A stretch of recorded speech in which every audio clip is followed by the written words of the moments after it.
Kai Peters, Chief Executive of Ashridge since 2003, former Dean of Rotterdam School of Management, Erasmus University. Welcome. Thank you very much. Kai, can you tell us how you first became a Dean of a business school? A long story. It really happened without a whole lot of planning involved. I did my MBA in Rotterdam and graduated in 1993 into an economy not dissimilar to the economy we have right now, not the most buoyant of all time.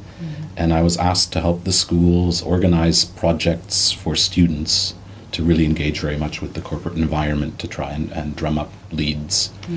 And did that for a year.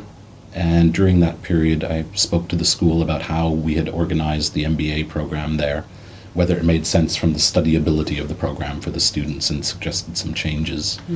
And within a couple of years, they said, okay, we'll implement those changes and please become involved in doing so. So I think by 96 or so, I was actually running the MBA program. Following that, I was asked to step in as interim dean in 2000, which was made permanent relatively quickly and remained there until 2003.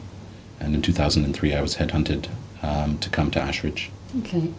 And how did you go about implementing strategy at Ashridge? There's an interesting difference, Julie, because in Rotterdam I grew up with the school, and at Ashridge I came from the outside. So it really is an exercise in trying to understand the institution before you start deciding what changes need to be made, if any. I don't like that 100-day pressure of you must make a mark.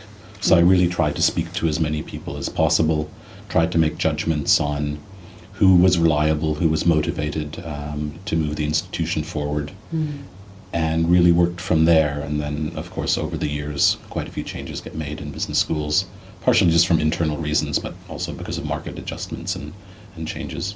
And how do you go about running meetings? How do I run meetings? So you'd have to ask my colleagues, really.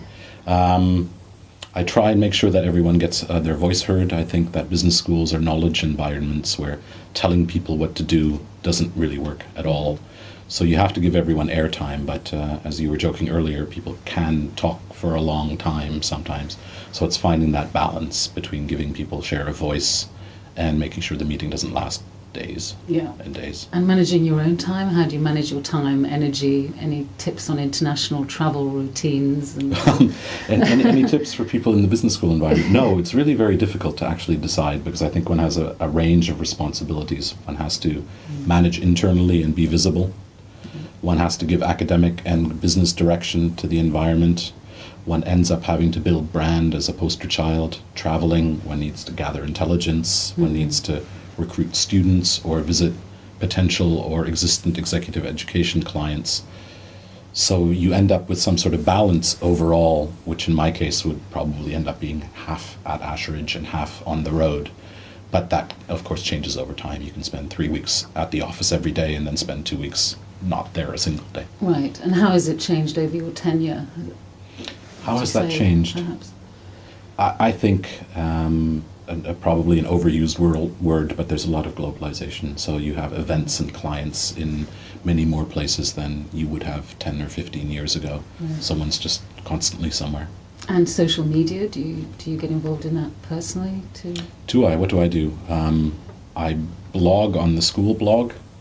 Otherwise, I do a lot of kind of social media on my own, but I'm not quite sure how that correlates to the needs of the school. We have our iGoogle thing. We're using iPads for the MBA students. That just started last month. So we're trying, but I'm not quite sure how to use it institutionally. And your views on the current state of executive education and where it's going as a dean of a school business school with a lot of executive education.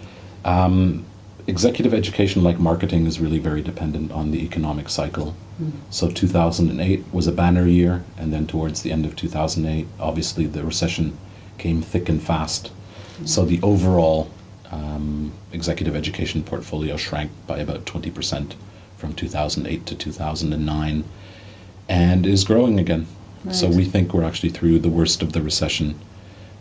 Certainly on the continent and far away from the UK, it seems better than in the UK here. There's still a lot of issue with the public sector and inflation and oil prices and all kinds of things. But we've certainly seen a much more bullish approach in Germany and Scandinavia, in the Middle East, in China. They're just raring to go. Thank you.